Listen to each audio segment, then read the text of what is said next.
Hello everyone and welcome to Koi Fish Gaming. This is JoyKoi and today I'm going to be showing you how to knit this very beautiful twisted, no cable needle knitted piece. It's really easy. I have been going crazy over it because it is so pretty. I've made two in this color. And it's really fast and simple. So yeah, I really enjoyed making it and I think you guys will too. It's a really simple pattern and I designed it myself. And it's in the 1x1 rib stitch, which is just made up of knits and purls. So yeah, it's really easy and you guys could get the hang of it, and it's a beginner level project, which means the absolute beginner would be able to knit this. All they need to know is just the simple knit and purl stitch. So it's really easy. So now let's get to what materials you're going to need. Okay, well I am using Wool Ease Roving Stripes yarn. It is a really wonderful yarn by Lion Brand Yarns. I really love it. It's a size 6, super bulky. It's really thick, but it is roving, so you have to be a little more gentle with it when you're working with it. And also you need a 17 US size 17 13mm needle. It's 80% acrylic and 20% wool, and it is a 3.5 ounce or 100 gram ball of yarn. Now the reason I like this is because the guide shows you how many balls of yarn you need for a scarf or a hat, but it doesn't show you headbands, so that's the only flaw. But yeah, we're gonna get started on this. I really love this project and I think you guys will too, so let's get started. So here are the things you're going to need. So you're going to need some scissors, and I prefer sharp ones. Mine are kind of dull, but those are the only ones I can find. A tapestry needle, or you could call it a darn or a yarn needle. Mine has a really nice big eye, which is really good for this type of yarn, but since it's so thick, you might just want to weave in the stuff with your hands. And you're also going to need a measuring tape or a tape measure, and this is the one I'm going to be using. And the overall dimensions of this, well, how long it's going to be flat because it's knitted with straight needles and some yarn, it's going to be 18 inches, but you can make it however shorter or however longer you would like. You're also going to be needing some needles. I'm using plastic needles today, but you can use whatever needles you like. Mine are a 9mm needle. I'm not exactly sure what that is in US, but you can get tons of plastic and metal and wooden needles at Michael's for very cheap.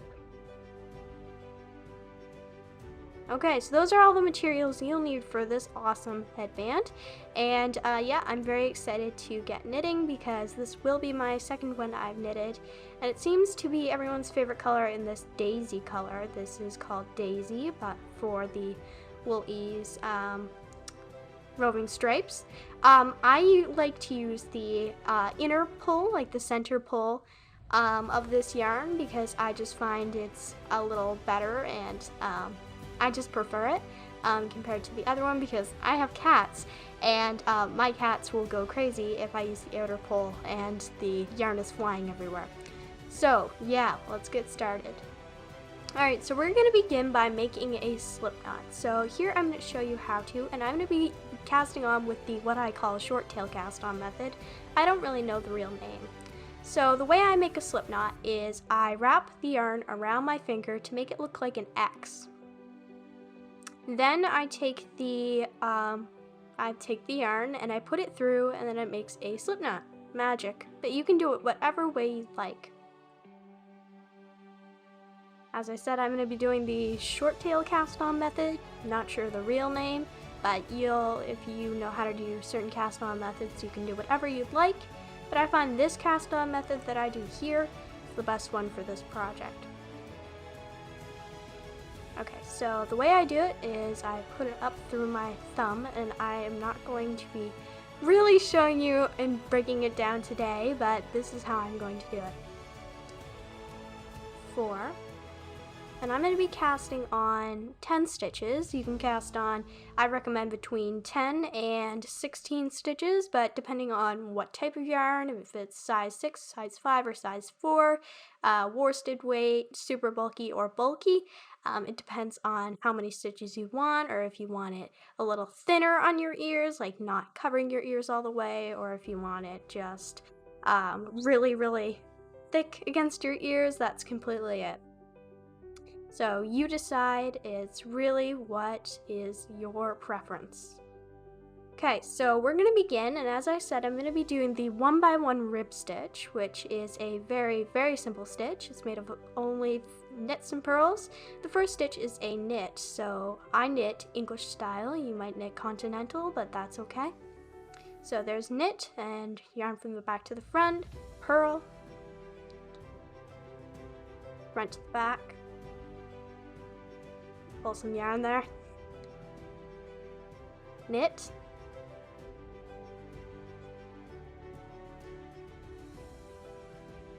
purl,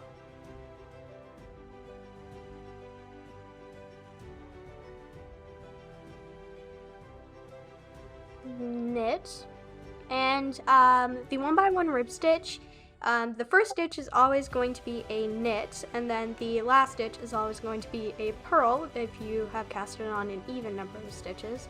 Otherwise you're going to get the still pretty but not as what we're going for seed stitch.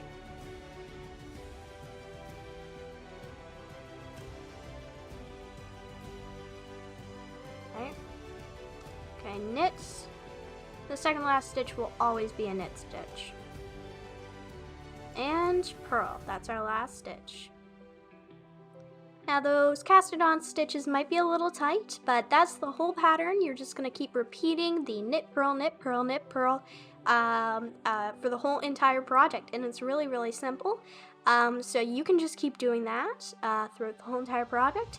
You can do whatever stitch you'd like. If you'd like to do stockinette, I just prefer the 1x1 rib stitch because it's just so basic and so easy and simple for me, and it makes a really nice, clean, stretchy finish.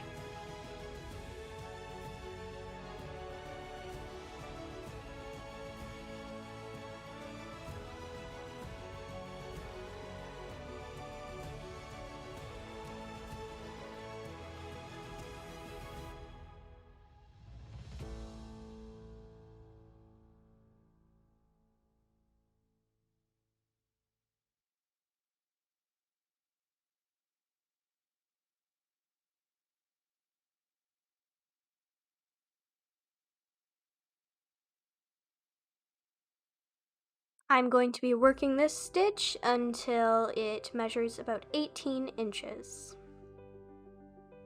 And I'm going to be measuring it along the way just so I know how far I need to keep going.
Okay, so I have knitted almost all of the rows I've needed to. I'm almost there. I know that this is the last color change that I need to do. I wanted to mention that the reason I chose Wool Ease Roving Stripes for a yarn that I use is because it's really nice and thick. It's really nice and warm, and I really, really like it. So here I am, and the colors are really, really pretty. Really nice varieties. Okay, so now I'm just casting off by knitting 2 stitches and then pulling the bottom one over the top. And it's really, really, really simple. There's lots of videos you can watch to know how to do that. Okay, so I'm gonna clip my yarn. Clip meaning cutting it. Pull it through, and there we go.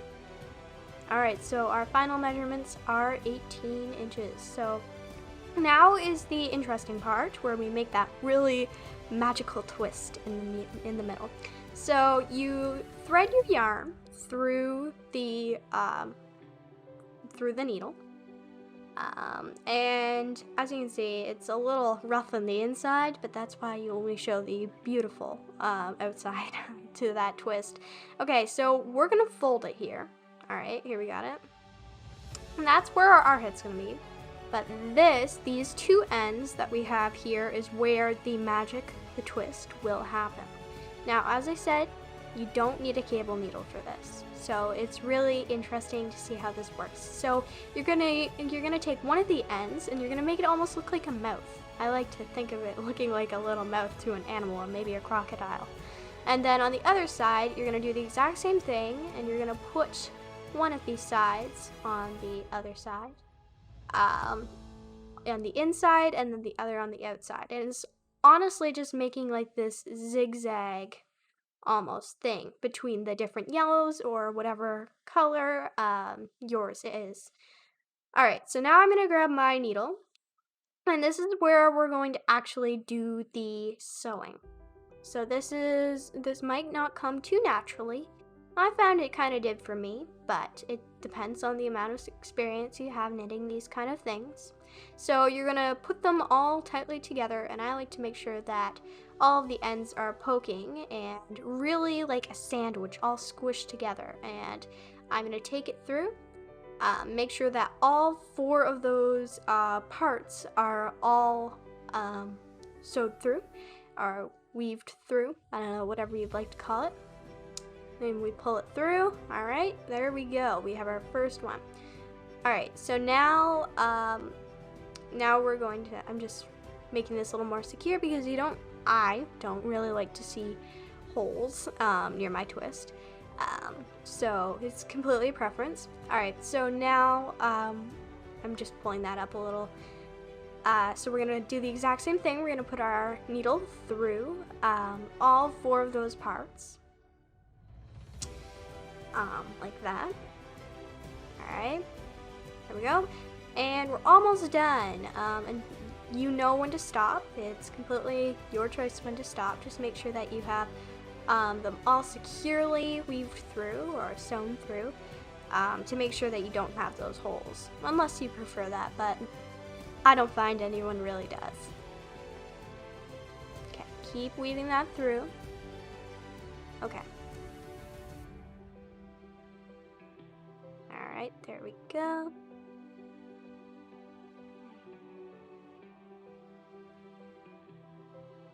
And I like to just do an extra few sews through my stitches because I like it to be a little extra secure, because I never like seeing things coming undone or anything like that.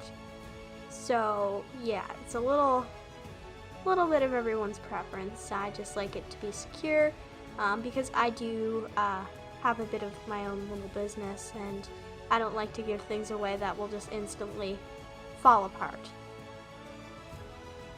Alright, so there's our sandwich, and we're almost done. So this is where the magic happens, okay? We're gonna twist it, and there you go. So if you pull it on the opposite side, you'll see that beautiful twist. On the inside, it's not very pretty, but the twist is what really makes the headband, I find. And the smaller the yarn, the more stitch definition you can see in the 1x1 rib stitch. But you know, I like to just keep looking at the twist, and then I end up just weaving it a little more to see where those holes are that I want to sew through and make more secure. And overall, this project takes me about 30-40 minutes, and it's really quick, and it's almost instant gratification, and it's always like an ooh la la kind of thing. So yes, it's always a fan favorite.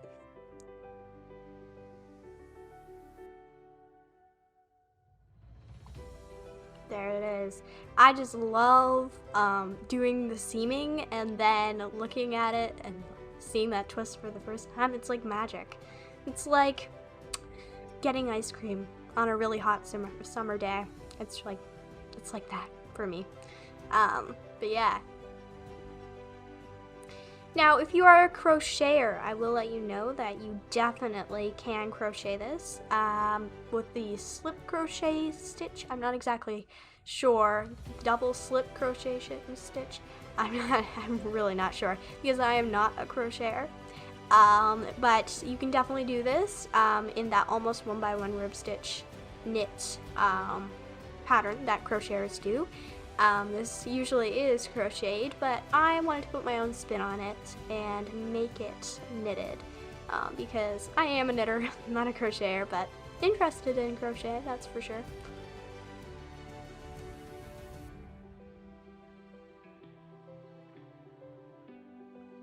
Now I'm just going to tie some knots. I like to tie 2 or 3, and they look like really big knots once you do like the 1 or 2 or 3. But no, it really isn't, and it won't make it hurt on your head or anything like that. You can sew through that little spot where we make our twist a little looser if you like. I like to do it a little tight because I don't like to have my things loose, like I said. But it's completely up to you if you're giving it to someone or just for yourself. If you find that the weaved in spot is a little too rough on your head or a little too bulky, that's completely fine. You can do whatever you'd like. And it really does depend on the yarn and how tight you knit your stitches. Yeah.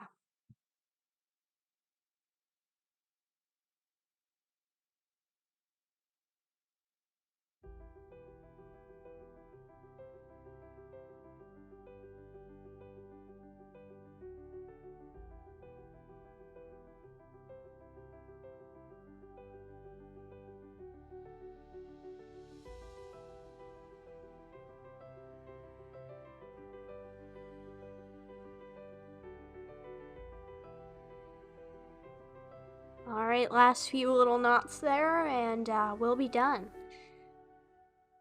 So this is a awesome project to sell at markets or on Etsy stores or at your own little business.